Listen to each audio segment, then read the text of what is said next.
Rufus and Jenny Triplett are marriage lifestyle experts and media personalities who've been married to each other for almost 28 years. In 2012, they were named Ebony Magazine's Couple of the Year and were recently spotlighted by Mashable as a social media power couple. They currently have a marriage counseling business and have appeared on TLC, HuffPo Live, CNN, and other media outlets. Their book, Surviving Marriage in the 21st Century, 13 Easy Tips That Can Get You to 20 Years and Beyond, reveals advice on how to stay happily married. Joining us today are Rufus and Jenny Triplett. Welcome, and thank you for being here. Thank you so much for having us. It's a pleasure. Listen, 20 years or more in 13 easy steps. That's a tall order, yes? Mm-hmm. It's easy. It's easier than a lot of people think. Yeah? Yeah. It's easy for who? It's easy for people if they put in the work into these 13 easy tips. Okay. Okay, so Ebony Magazine, for the three of you who don't know, is a Black Bible, and they voted you guys, they named you a Couple of the Year. But before we get to all of that marriage success, I want to know how it started. How did you guys meet and get this show on the road? She was checking me out. Now, I don't think you have enough time for that. Tell the truth. The story, there's different stories. The truth will set you free. The different stories. You were checking him out. Yeah, right. Now, he was so, Back in the cut. He was jocking me. He was so jocking me. I did not like him when we first met. What I wasn't checking him out at all. Okay. Well, I was checking him out maybe because his name was Rufus, and I had never met a Rufus. The only Rufus I ever heard of was like Rufus and Shaka Khan, yes. right? So, you know, actually this is a real live Rufus, you know, so I had to check that out of my curious nature to find out where this Rufus, you know, was coming from. But other than that, we didn't really click when we first met. So is happy wife, happy life one of the tips in the thing, or what do we beyond that? You have to defer to what she says. I mean, no, I do try to make sure that she happy. You know what I'm saying? I mean, that's first and foremost for me. But once again, she has to put me first, I have to put her first. Mm-hmm. When we find that, when we're not looking for something for self, the other person gets more satisfied. I don't know what you would call it. I mean, they get the intention versus me trying to look for, why ain't she doing this for me? Why ain't this? Why I just put, and it don't matter whether she come to me or not. Yeah. Because eventually she came around. Once I just started putting her first and doing things for her, it turned around. Well, one of the tips in the book is agree to disagree. Okay. We have different versions of our story, so we agree to disagree on that. And you know, it's not so that one person has to be right. Okay, we met, something happened there. Mm-hmm. You know, I have my version, he has his version. I got the correct version. He has his fantasy of what it was, and we go with that. We agree to disagree. So you guys met when you were 21. How do you know when you're ready to even take the step of getting married? We met when we were 16. 16 even, and we you married at 21. Yeah, well, I was with that old school thing. Yeah. Not shacking up, you know, just if we wanted to be together, I believed in marriage. Right. And that was pretty much it. I mean, it's about what you believe. If you don't feel you're ready for, if you don't feel you're ready for something, you're never going to be ready. Think about a lot of people who started businesses that if they kept saying, I ain't ready to start, I ain't ready, you'll never be ready. So marriage is not, to me, because once you get in it, that's when you learn. Right. So a lot of people are turning to the comforts of home and stabilizing forces like marriage to deal with some of the political atmosphere that we're in right now. And we can't avoid talking about Donald Trump as part of this age that we're entering. But why she takes a sip of tea on that. You've been blocked by Donald Trump, though. Like on social media, you guys have been X'd out. Well, I mean, just talking about him, period. Facebook blocked us. They took us out. They wouldn't let us post for 24 hours because we posted something about Donald Trump. But let me tell you, I mean, my thing on Trump is this. I'm going to tell y'all, if I won an election the way this election was, I ain't bringing it up no more. We ain't talking about it more. I don't care about the fraud. I don't care about none of that. So for the fact that the man keeps bringing up things of that nature, I mean, to me, it shows me It's his character. Just to me, his character is flawed, but I got my own flaws.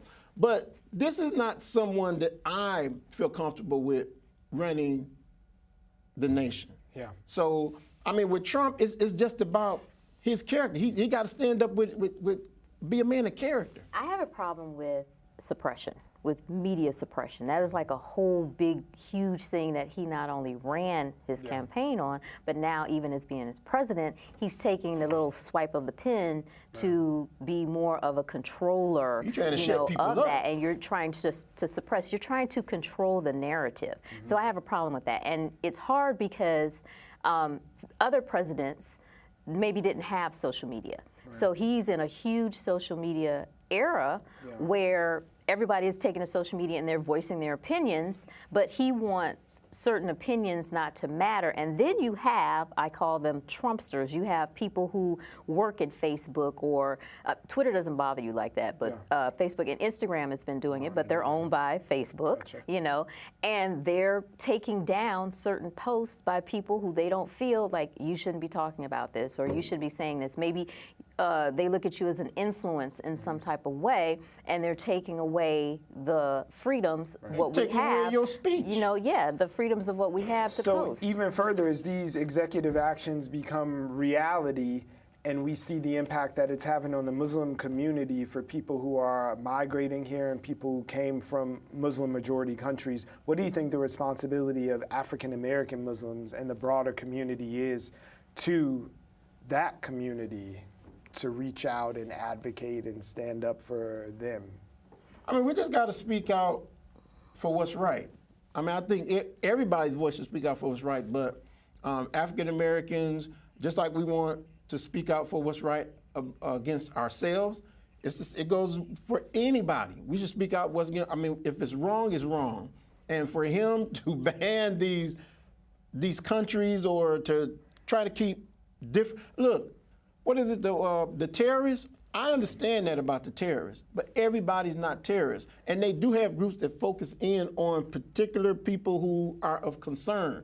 Not every Muslim can be of concern. Yeah. And if they knew what the religion is saying, it wouldn't be that big of a concern in the first place. Because we have bad people in the Islamic community, and we have bad people in the Christian, Jewish communities. Everybody has someone bad. Right. For us to try to ban everybody, he keeps saying it's not a ban on a religion, but it is truly what he's doing right now, those orders that he passed, is truly a ban on trying to limit the amount of Muslims coming into this country. And that's wrong. I have a little different take on it. I'm going to be a little harsh, and some African-American Muslims or Muslims in whole or general may not like what I have to say, but I'm a straight shooter. What kind of gun you shooting with? I'm about to swipe. I'm about to swipe the tongue with a little love. That's all. I feel we need to do better as African American Muslims. I feel we need to be more vocal. I feel we need to be more active, proactive. There's a saying in football that the defense wins the game. That's right. Right? You know, and I don't feel that we have been in that realm where we have been put out there enough. Even with media, and I have to say with media, where are the images or imagery, you know, in African American media? Yeah. Who speaks for us? Who puts our voice out there? You know, for African American Muslims, right? We've been here. We've been here. Go way back. You know, Malcolm was marching way back and doing things as far as African American Muslims. And then now all of a sudden you have all these immigrants that come over here. You know, and then it's all about Islam. Excuse me, where Islam existed way back. And see, we can't take away our Muslimness away from our African Americanness. It's all in the same. When you look at me, you know, first thing you may see, oh, she's African American, she's black. But then you go a little bit more and said, okay, well, she's Black, and Muslim. Yeah. So I can't. Yeah, I can't separate the two. So I have to be active in both realms where the immigrant Muslims, they only have that as far as Islam is concerned. Yeah. We have way more issues and deeper issues that they also do not come aboard and help us with those African American issues. So that begs the question, is there a difference between Muslim marriage, a Christian marriage, the whole plethora of marriages that are out there in making it the long haul? I'm glad you asked that question. Me too. No, seriously, we talked to all kind of marriages. I don't think marriage is marriage. I don't think there's one religion that we haven't spoken to or that we haven't given advice to or anything. But marriage is marriage. I don't care what you go from the beginning of Adam to Moses to Jesus to every era there was, and marriage has always been a big part of religion.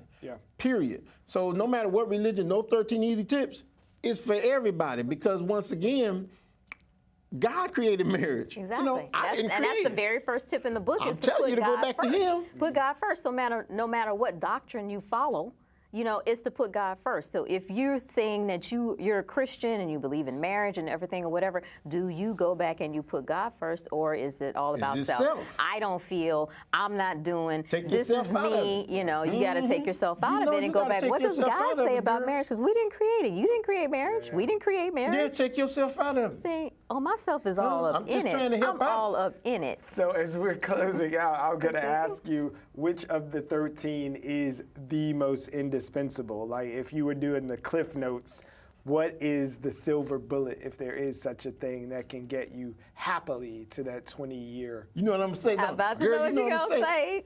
Quit trying to change people. That's it. You can't change nobody. And you're of one accord in that. We're definitely on accord. And because we talk to so many people. I used to try to change her all the time. So then who do you change if you can't change the other? You got to change yourself. You got to change yourself. But I'm perfect. No, see?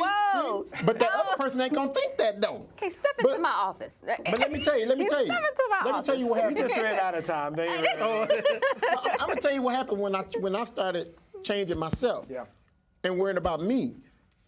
She started changing without me saying anything. Well, Rufus and Jenny Triplett, thank you so much for the news you can use. #marriage tips. We really appreciate it. Surviving marriage in the 21st century. Get yourself a copy. Thanks for being here. You tell them. Thanks for having us.